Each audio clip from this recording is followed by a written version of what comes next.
Hello students, पिछले lecture में हमने क्या पढ़ा था कि नेचर ऑफ कर्व निकाला था हमने। ठीक है, तो हम एक और एग्जांपल लेते हैं, उसके तो हम डिस्कस करते हैं। ठीक है, क्वेश्चन है what curves represented by the equation x square plus 2xy plus 1 plus lambda into y square plus 2 lambda y minus 1 is equal to 0। क्या चेक करना है कि किसको रिप्रेजेंट करेगी। तो हमने पहले पढ़ा था ना कि डेल हमारा जीरो होता है, नॉन जीरो होता है, उस पर डिपेंड करता है। ठीक है, कॉनिक सेक्शन में ये चीजें हम बार बार रिवाइज कर चुके हैं। तो एक बार फिर से मैं बताती हूँ। सबसे पहले हमें डेल निकालना होता है जिसकी वैल्यू क्या होती है A B C plus 2fgh minus A F square minus B G square minus C H square. पता होगा ना ये तो। ठीक है, आपको भी पता होगा। तो सबसे पहले हम इस इक्वेशन में A B C F G H इन सभी की वैल्यूज फाइंड आउट करते हैं। ठीक है, कैसे करेंगे? इसको नाम है equation number 1, comparing equation 1 with general equation of second degree. क्या थी general equation of second degree? क्या थी मेरे बच्चों? ax square plus 2hxy plus by square plus 2zx plus 2fy plus c is equal to 0। ठीक है, first of all हम इसके साथ कंपेयरिंग करेंगे तो हमारे पास क्या आ जाएंगे A B C and F G H. Okay, ठीक है। तो यहां से कंपेयरिंग करेंगे तो क्या आ गया भाई? Coefficient of x square and coefficient of x square A is equal to क्या आता है हमारे पास 1। कोएफिशिएंट ऑफ एक्स वाई तो 2h is equal to 2। h यहां से 1 आएगा। ये बात आपको हमेशा ध्यान रखनी, कहीं ये करो कि भाई h तो आपके पास 2 हो गया, नहीं, ये 2h इज इक्वल टू 2 है। तो h कितना हो गया आपके पास? 1 हो गया। ओके स्टूडेंट्स, उसके बाद है कोएफिशिएंट ऑफ y स्क्वायर। क्या होगा? b हमारे पास क्या हो गया भाई? 1 प्लस लैम्डा। ठीक है, and z coefficient of x कहीं दिखाई दे रहा है आपको? इसमें कोएफिशिएंट ऑफ x नहीं है, इसके अंदर कोएफिशिएंट ऑफ x क्या हो जाएगा जी? 0। f 2f is equal to 2 lambda. तो f क्या आ गया हमारे पास? Lambda. And c is equal to -1। इतना करने के बाद हम सबसे पहले क्या निकालेंगे? अपना डेल निकालेंगे, कि डेल से ही हमें पता लगेगा कि नेचर ऑफ कर्व क्या है। ठीक है, देखिए, हाँ यहाँ पे डेल जो कांस्टेंट दे रखा है ये आपको मतलब फिक्स नहीं कर रखा कि डेल लैम्डा की वैल्यू आपके पास क्या है, 5 है, 10 है, कुछ भी नहीं दे रखा। ठीक है, तो यहाँ पे आप इस क्वेश्चन में ये भी लिख सकते हो 4 डिफरेंट वैल्यू ऑफ लैम्डा। अब डिफरेंट वैल्यू ऑफ लैम्डा में क्या क्या आ सकता है भाई? लैम्डा 0 हो सकता है, लैम्डा नॉट इक्वल टू 0 हो सकता है, एंड नॉट इक्वल टू 0 में क्या हो सकता है? नेगेटिव हो सकता है एंड पॉजिटिव हो सकता है। ठीक है, ओके। तो सबसे पहले मैं डेल निकाल लूंगी। ए बी सी, ए क्या है मेरा? 1, बी क्या है मेरा? 1 इंटू 1 प्लस लैम्डा, और सी क्या है मेरा? -1। ठीक है भाई, उसके बाद है 2f, f क्या है मेरा? लैम्डा, g क्या है? 0, और h क्या है मेरा? 1, sorry minus A F square. f क्या है मेरा भाई? बताओ। a है मेरा 1 और f है मेरा, ये हो गया लैम्डा स्क्वायर। ठीक है, okay. b g square, b क्या है मेरा? 1 प्लस लैम्डा, और g क्या है मेरा? 0। ठीक है, ओके। माइनस c, और c को क्या है? नेगेटिव क्वांटिटी है, तो माइनस माइनस क्या हो जाएगा? प्लस हो जाएगा। और h का स्क्वायर, h कितना है मेरा? 1, तो 1 का स्क्वायर। ठीक है, यहाँ पे आप 0 का स्क्वायर कर सकते हो। 0 का स्क्वायर क्या होगा? 0 ही होगा आपके पास। ठीक है, चेक करो इसको। -1 माइनस लैम्डा, ये 0 हो गया। ठीक है, ये भी आपके पास 0 हो गया। ओके, ये कितना हो गया? Minus lambda square and plus 1, ये आ गया आपके पास। ठीक है, अब आगे देखिए, -1 से 1, ये प्लस माइनस कैंसिल हो गए, लैम्डा इसमें कॉमन आ गया, माइनस में कॉमन निकालो, ये आ गया आपके पास। ठीक है भाई, तो यहां से हमारे पास कंफर्मेशन कोई भी नहीं है कि डेल हमारा क्या आया है। नहीं बता सकते भाई -5 है, क्या है, नॉट इक्वल टू 0 है, कुछ नहीं पता। ठीक है, तो अब सबसे पहले जो केस हम डिफाइन करते हैं वो किस पे करते हैं? हम लैम्डा पे करते हैं, केस नंबर फर्स्ट। ठीक है भाई, क्या है मेरा केस नंबर फर्स्ट कि इफ लैम्डा ग्रेटर देन 0, क्या मीनिंग होता है लैम्डा ग्रेटर देन 0 का मीन्स लैम्डा इज पॉजिटिव, ठीक है, मीन्स लैम्डा इज पॉजिटिव, ठीक है। अब ध्यान से देखिए, अगर हम लैम्डा को क्या लेते हैं, इसको रब कर देती हूं मैं क्वेश्चन को, ठीक है। अगर हम लैम्डा को पॉजिटिव लेते हैं, कुछ भी ले लो आप पहले डेल की तरफ देखो, डेल क्या है हमारा, डेल है हमारा minus lambda into 1 plus lambda, क्या है हमारा del minus lambda into 1 plus lambda, ये है। अब मुझे ये बताओ, डेल आप कुछ भी सोच लो अपनी मर्जी से, अगर वो 0 से बड़ा है तो क्या ये चीज 0 हो सकती है? कभी नहीं हो सकती। डेल आपका 0 कब होगा? जब लैम्डा 0 होगा, नहीं है हमारे पास, बिल्कुल नहीं है। और ये क्वांटिटी कब 0 होगी? जब हमारे पास लैम्डा क्या होगा, -1 होगा, जो कि हमारे पास क्या है, लैम्डा पॉजिटिव क्वांटिटी है, तो माइनस को तो नेग्लेक्ट करना है, ठीक है भाई। तो यहां से क्या है, this implies that del not equals to 0 in the case, कौन से केस में, जब हमारे पास लैम्डा ग्रेटर देन 0 है, उस केस में डेल कभी भी 0 नहीं हो सकता, नॉट इक्वल टू 0। तो अब थोड़ा सा याद करो पीछे का, जो हम लगातार 2 लेक्चर से रिवाइज करते आ रहे हैं।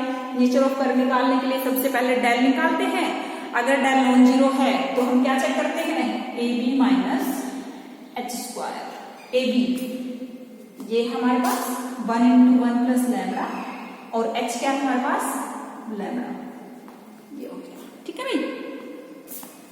ये आ गया हमारे पास, एक मिनट h क्या है हमारे पास, देखना h है हमारे पास, सॉरी 1, ये हो गया 1 प्लस लैम्डा माइनस 1, क्या आ गया स्टूडेंट्स, लैम्डा, ठीक है, ओके। अब मुझे ये बताइए, लैम्डा की कंडीशन क्या है, this implies that AB minus h² greater than 0, why, आपके पास क्या है, लैम्डा क्या है, ग्रेटर देन 0 है, तो ये क्वांटिटी भी, क्यों, क्योंकि AB माइनस h² की वैल्यू कितनी है, लैम्डा है। अब लैम्डा खुद क्या है, 0 से क्या है, ग्रेटर है, ठीक है। तो ये क्या आ गया आपके पास, AB माइनस h² क्या हो गया, ग्रेटर देन 0, देन इसको रिप्रेजेंट करेगा equation 1, then equation 1 represents ellipse, ठीक है भाई। ये शॉर्टकट ट्रिक भी समझ सकते हो एक तरह से, जेम वगैरह में क्वेश्चन आता है कोनिक सेक्शन का, कि भैया आप नेचर ऑफ कर्व्स का कैसे बताओगे, एलिप्स बनेगा क्या बनेगा, ठीक है। अब केस नंबर सेकंड, अब दूसरा केस तो भी यही बनता है कि लैम्डा या तो 0 होगा, सॉरी मैंने ग्रेटर देन 0, या तो 0 होगा, 2 केस नहीं बनते ना, या 0 फिर या नॉट इक्वल टू 0। अब नॉट इक्वल टू 0 में 2 केस बनते हैं भाई, 0 तो नहीं है, लेकिन क्या हो सकता है, नेगेटिव भी हो सकता है, और क्या हो सकता है, पॉजिटिव भी। तो हमने कौन सा केस स्टडी किया, पॉजिटिव वाला तो कर लिया, अब कर लेते हैं नेगेटिव वाला, उससे पहले लेस देन 0। अब एक बात ध्यान से देखिए, क्या है आपकी, एक बार मैं फिर से डेल को लिख देती हूँ, लेस देन 0 है, 0 नहीं है, तो देखिए ये चीज तो आपकी 0 कब होगी, इसकी वजह से डेल तभी 0 होगा जब लैम्डा 0 होगा, वो नहीं है हमारे पास, ठीक है भाई, इसकी वजह से कोई दिक्कत नहीं आएगी। अब रह गए 1 प्लस लैम्डा, अगर मैं लैम्डा नेगेटिव है मेरा, तो लैम्डा को -1 रख सकते हैं, बिल्कुल रख सकते हैं, तो यहाँ पे -1 प्लस 1 0 हो जाएगा, ठीक है। तो मैं इससे भी कंडीशन लगा देती हूँ, lambda not equals to -1। Case number second में क्या इम्पोज किया हमने, कि लैम्डा मेरा 0 से क्या है, लेस है, लैम्डा नेगेटिव है, लेकिन वो किसके बराबर नहीं है, -1 के बराबर नहीं है। तो यहाँ से क्या आएगा, डायरेक्ट करके बता सकते हो भाई, लैम्डा लेस देन 0, कुछ भी ले लो आप, लेकिन -1 नहीं लेना, ये कभी भी आपका 0 नहीं होगा, ठीक है, करके देख लेना। This implies that del not equals to 0, ठीक है।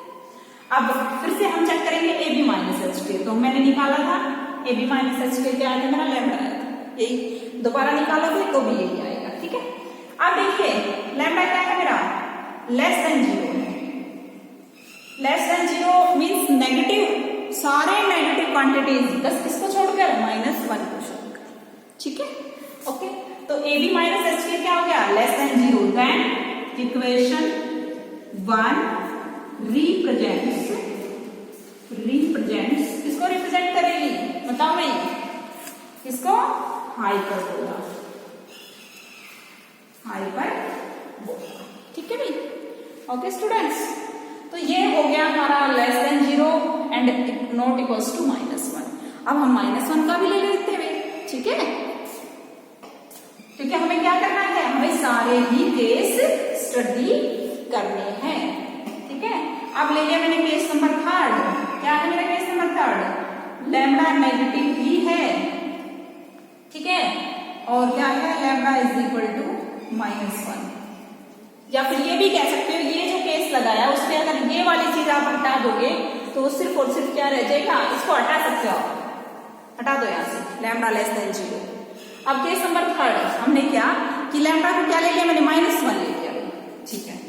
तो डेल क्या आ गया हमारे पास, बताओ, डेल क्या आ गया, 0। तो pair of intersecting line, pair of perpendicular line, pair of parallel lines. तो आपको पता होगा AB माइनस h स्क्वायर क्या था भाई, लैम्डा आया था, और लैम्डा की वैल्यू क्या है, -1, जो कि क्या है मेरा, नॉट इक्वल्स टू। क्या आ जाएगा इक्वेशन, किसको रिप्रेजेंट करेगी, इक्वेशन 1 रिप्रेजेंट्स किसको करेगी, हाँ भाई बताओ, किसको रिप्रेजेंट करेगी, pair of intersecting lines. Okay students, इसको रिप्रेजेंट करेंगे। ओके, अब केस क्या रह गया, ये भी तो हो सकता है कि हमारा लैम्डा 0 ही हो जाए, बिल्कुल हो सकता है। केस नंबर 4 लगा दिया भाई, लैम्डा 0 नॉट इक्वल टू 0 में हमने दोनों केस किए, लेस देन 0 ग्रेटर देन 0, अब 0 का केस रहता है। तो अगर लैम्डा हमारे पास 0 होगा तो डेल क्या हो जाएगा, 0 इंटू कुछ भी ले लो, लैम्डा क्या लिया हमने, 1 + 0 1 हो जाएगा, 0 इंटू समथिंग 0। ठीक है भाई, ये हो गया। अब AB माइनस h स्क्वायर पे आ जाओ, क्या हमारे पास लैम्डा, लैम्डा क्या है 0, यानी कि AB माइनस h स्क्वायर हमारे पास क्या आ गया, 0 आ गया। This implies that equation 1 represent, किसको रिप्रेजेंट करेगी, present pair of parallel lines. ठीक है भाई, इसको रिप्रेजेंट करेगी, pair of parallel lines. Okay, अब उसके बाद आता है, ये क्वेश्चन हो गया for different values of lambda के लिए। ठीक है, सारे केसेस हमने पढ़े कि लैम्डा की डिफरेंट वैल्यूज के लिए आपके पास क्या क्या शेप्स बनेगी। तो ये क्वेश्चन आपका कंप्लीट हो गया। ठीक है, अब हम क्या कहते हैं, सेंटर पॉइंट निकालने का तरीका सीखते हुए, सरफेस उसका कोनिक सेक्शन के अंदर आपसे अगर पूछा जाए कि सेंटर पॉइंट कैसे निकलेंगे। ठीक है, कैसे निकलेंगे भाई, इलिप्स बनेगा तो उसका सेंटर पॉइंट बताओ, पैराबोला बनेगा तो उसका सेंटर पॉइंट बताओ। तो कैसे बताएंगे, एक शॉर्टकट ट्रिक है क्या, कि कोई भी आपके पास जर्नल इक्वेशन दे रखी है सेकंड डिग्री की, उसको आप सबसे पहले क्या लेट कर लोगे, f of x y let कर लोगे। सबसे पहले हम प्रोसीजर पढ़ते हैं। ठीक है, f of x y let कर लोगे। ठीक है, क्यों कर लेंगे, क्योंकि वो क्या है, इक्वेशन हमारे पास x y की टर्म्स है उसके अंदर, इसलिए उसको नाम दे दिया f ऑफ x y। ठीक है भाई, उसके बाद हम करेंगे curl f by curl x निकालेंगे। ठीक है, and curly f by curly y। Meaning समझते हो उसका, ये है पार्शियल डेरिवेटिव, पार्शियलिटी है। ठीक है, partial derivative with respect to x और partial derivative with respect to y। क्या मीनिंग होता है पार्शियल डेरिवेटिव का, कि जिसके भी रिस्पेक्ट में आप कर रहे हो डेरिवेटिव, सिर्फ वही वेरिएबल होता है, बाकी क्या होता है, कांस्टेंट। मान लो एक एग्जांपल लेते हैं, ये है मेरे पास x + y। ठीक है, अब इसका मुझे पार्शियल डेरिवेटिव करना है, पार्शियल डेरिवेटिव किसके रिस्पेक्ट में, विद रिस्पेक्ट टू x। ठीक है भाई, क्या करना है इसका, partial derivative with respect to x। अब देखिए यहाँ पे z का फंक्शन x और y दोनों का है। ठीक है, इसलिए यहाँ पे क्या आएगा, curl z by curl x। जैसे मैंने यहाँ कहा ना f ऑफ x y, इसका मीनिंग क्या था कि f ऑफ x y किसका फंक्शन है, x और y की टर्म्स है उसके अंदर, तो curly f by curly x आ जाएगा। ओके, तो इसी तरह से ये z इज इक्वल टू है, तो कर ली z बाई कर ली x। मैंने क्या कहा था, पार्शियल डेरिवेटिव का मीनिंग होता है कि विद रिस्पेक्ट टू x कर रहे हो तो y कांस्टेंट रहेगा, और विद रिस्पेक्ट टू y कर रहे हो तो x आपका कांस्टेंट रहेगा। ठीक है, उसके बाद सिमिलरली हम कर लिया बाई कर ली, y निकालेंगे, दोनों को इक्वेट करेंगे 0 के बराबर। दो इक्वेशन आएंगी, दोनों को सोल्व करेंगे, वहां से हमारे पास क्या आएंगे, सेंटर पॉइंट आएंगे कोनिक के। ठीक है, तो नेक्स्ट लेक्चर में हम एग्जांपल्स के थ्रू समझेंगे कि हम सेंटर पॉइंट कैसे निकालेंगे कोनिक के। ठीक है, और आई होप ये सब कुछ आपको समझ में आया होगा। So thank you so much.